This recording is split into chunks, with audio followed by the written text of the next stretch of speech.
Assalamualaikum warahmatullahi wabarakatuh. Halo teman-teman SMPT Ar-Rahmah yang berbahagia. Kembali lagi kita di semester 2. Waduh, udah di bulan Februari ya. Sangat cepat, tapi juga Usput harus ngebut juga karena kita pertemuan bisa sebulan tuh 2 kali ya. Oke. Alhamdulillah, terima kasih teman-teman kemarin sudah merangkum tentang materi tentang sholat.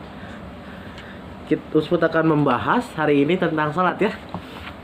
Seru nih, Usput juga ngajar di SD ya. Di SD itu kelas 3. Juga tentang sholat juga, tentang apa namanya, Al-Ma'un. Al-Ma'un itu ada fawailul lil musallin. Celakalah orang-orang yang sholat. Nah lu, kok celaka Ustaz? Orang sholat kok celaka? Nah, alladzina hum an sholatihim sahun.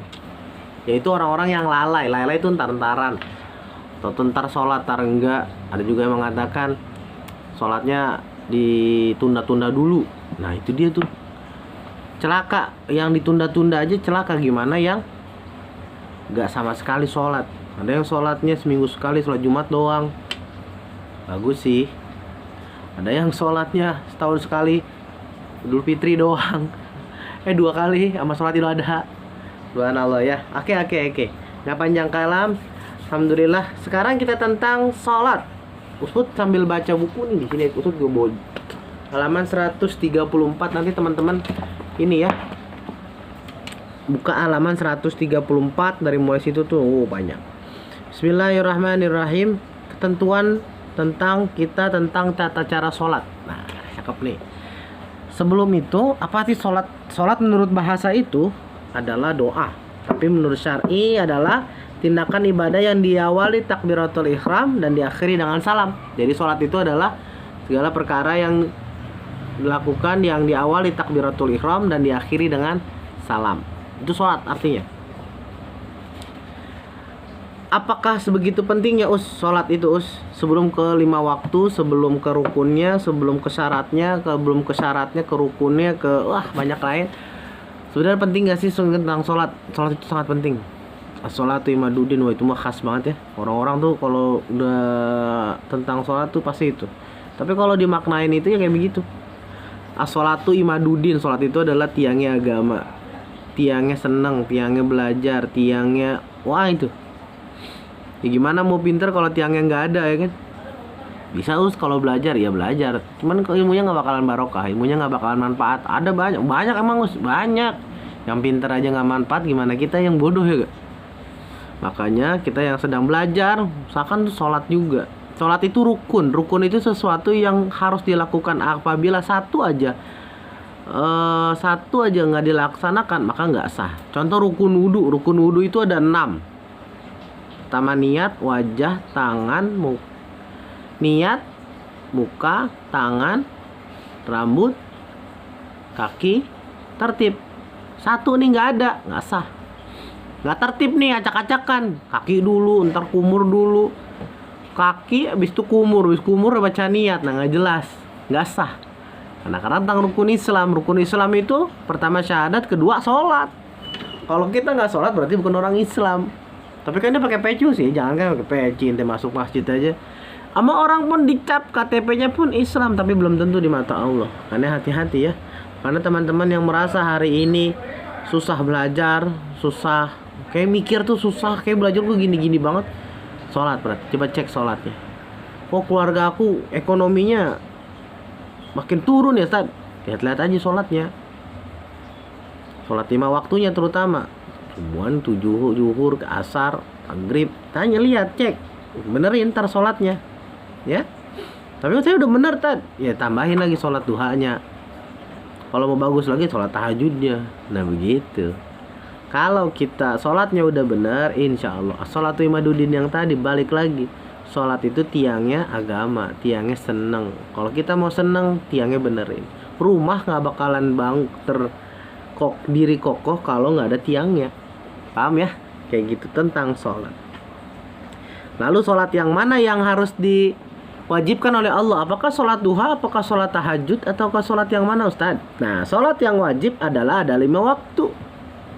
Ada 17 rakaat. Ada 5 waktu. Bukan 5 kali, 5 waktu.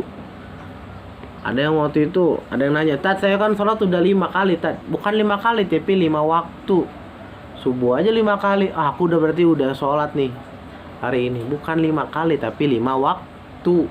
Pertama pagi-pagi namanya sholat subuh, wajib nih. Siang namanya zuhur, sore ada asar, perbatasan malam ada maghrib, malam ada isya. Gitu. Ya, bukan 5 kali tapi 5 waktu. Di waktu yang berbeda.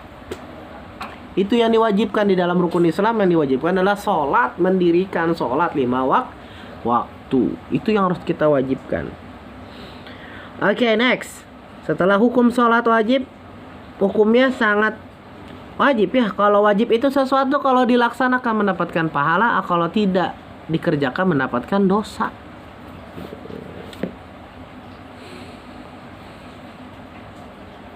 Kemudian ada syarat wajib. Next, syarat wajib sholat. Syarat wajib sholat apa aja Tad? Syarat wajib, syarat yang menjadikan diri itu wajib sholat. Nah itu syarat wajib maksudnya. Syarat wajib bersyarat yang mewajibkan bahwa seseorang itu adalah wajib sholat. Nah apa aja? Pertama Islam. Islam gak nih? Kalau kita mengaku sebagai orang Islam, Islam berarti wajib sholat. Ya. Kedua, balik. Balik itu sudah dewasa. Nah, kalau dalam hukum Islam ada 3. 1, tamamu khamsa wa istin. 1 adalah sempurnanya umur 15 tahun. Kedua, haid. Itu ciri balik ya, balik. Yang sudah balik, balik itu dewasa. Kalau kamu udah balik belum? Kira-kira ciri-ciri orang yang sudah balik: 1, sempurnanya 15 tahun. Kayaknya belum ya. Kayaknya belum. Kedua, haid. Nah, yang perempuan udah haid belum? Kalau sudah haid berarti sudah balik, sudah wajib. Mayoritas biasanya mau sudah di SMP. Ketiga, haid itu buat perempuan doang ya. Ini laki-laki mah nggak ada. Ketiga, bermimpi. Bermimpi pada laki-laki dan perempuan. Itu sempurna ciri-ciri orang balik. Kamu ada gak termasuk di situ nggak tuh? Ciri-ciri orang balik bukan? Tapi saat saya cuman salah satunya tuh saya haid doang. Ya iya nggak apa, itu termasuk haid. Saya sudah 15 tahun Tad. Nah udah balik berarti. Berarti sudah wajib sholat.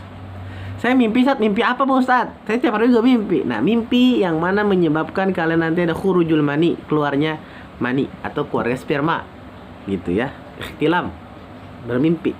Gitu. Next, ketiga adalah berakal sehat, waras. Kalau kamu nggak mau sholat, ya udah, kamu gila aja, gak apa-apa. Kita kan waras nih, bisa membedakan mana baik, mana buruk, mana hitam, mana putih. Nah itu tahu kita waras. Keempat, suci dari haid dan nifas bagi wanita. Suci dari haid, kita bersih ya. Perempuan yang haid sudah bersih, sudah hadas, sudah mandi besar dulu, suci. Nifas itu air darah setelah lahir, ibu-ibu. Nah siapa belum ada ya? Nifas itu darah setelah lahir. Nih didengerin ya, dipahamin ya. Nanti banyak soal-soal yang menjerumus ke sini. Nanti nifas itu apa? Gitu. Telah sampai ajaran Islam kepadanya.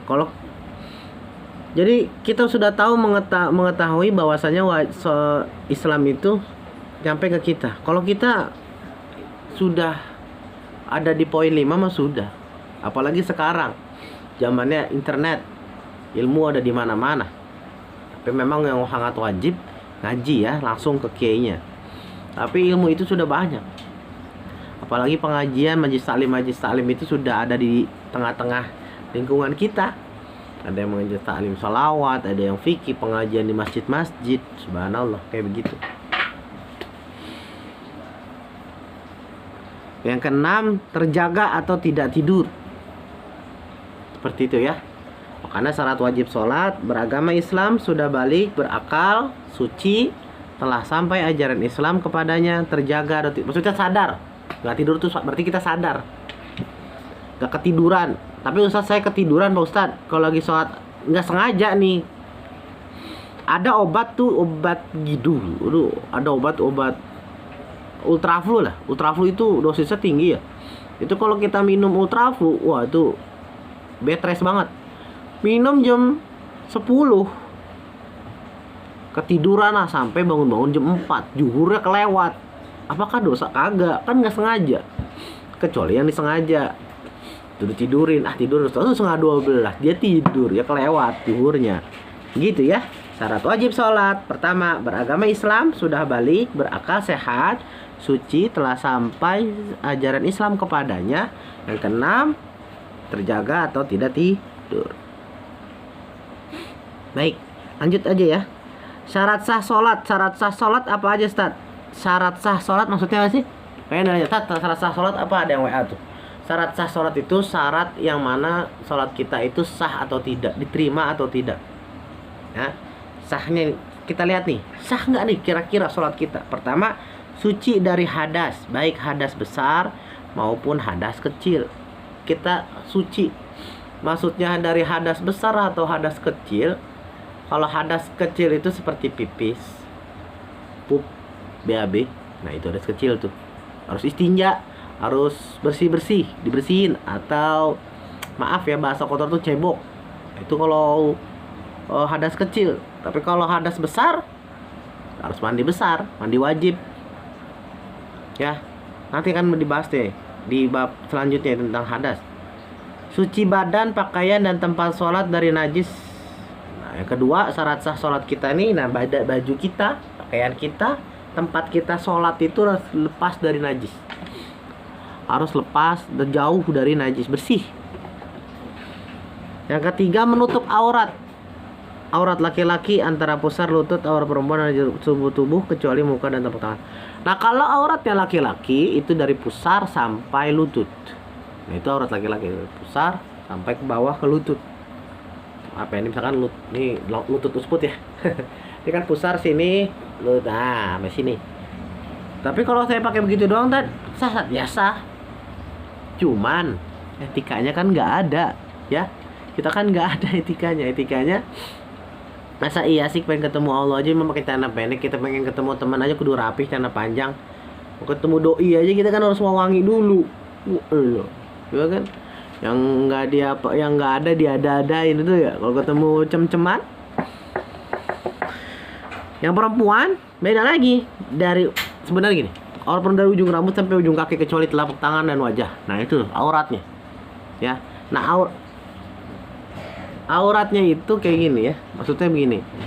Kalau perempuan usahakan nih mukenanya itu sampai sini nih. Nah nih. Awas sampai sini ya.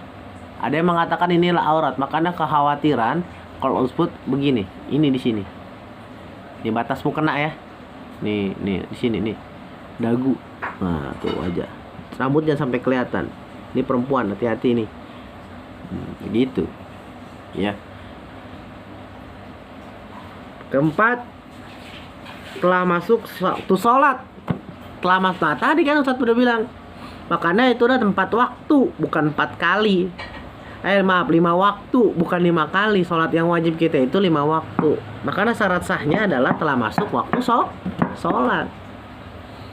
Belum biasanya bulan Ramadan nih yang ngeri-ngeri seger ya kan. Baru juga asar udah ada suara beduk, dag. Udah azan nih. Wah, pengen buka aja kita kan. Udah siapin kolak, udah siapin gorengan, risol, lontong. Nah, kalau buat sholat sudah waktunya sholat. Udah azan, udah masuk maghrib, berarti kita niatnya sholat maghrib. Ya, karena menghadap ke kiblat. Seperti itu syarat sah ya sholat. Oke, usbut hanya sampai syarat sahnya sholat. Cukup komentar di komentar usbut saja. Mendengarkan tolong diulang-ulangin lagi, karena syarat sahnya sholat ini tentang sholat itu sangat penting. Bagaimana nanti kata Nabi Muhammad SAW itu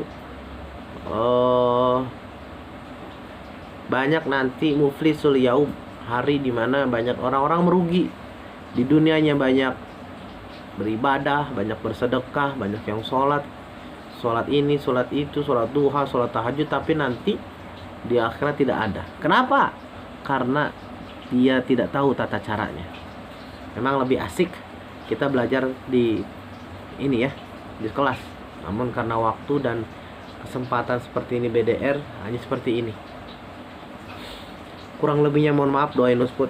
Cukup komentar, Ustaz nggak ngasih tugas apa-apa, dan baca aja ya. Dan baca saja lagi bukunya dan diulang-ulangi videonya. Kalau ada pertanyaan tentang sholat boleh telepon ya, tolong telepon saja langsung. Ustaz agak seru, lebih seru tuh ditanya di telepon. Jangan di via chatting atau chatting. Ya jangan di chat, tapi di telepon langsung. Di via WhatsApp juga nggak apa-apa.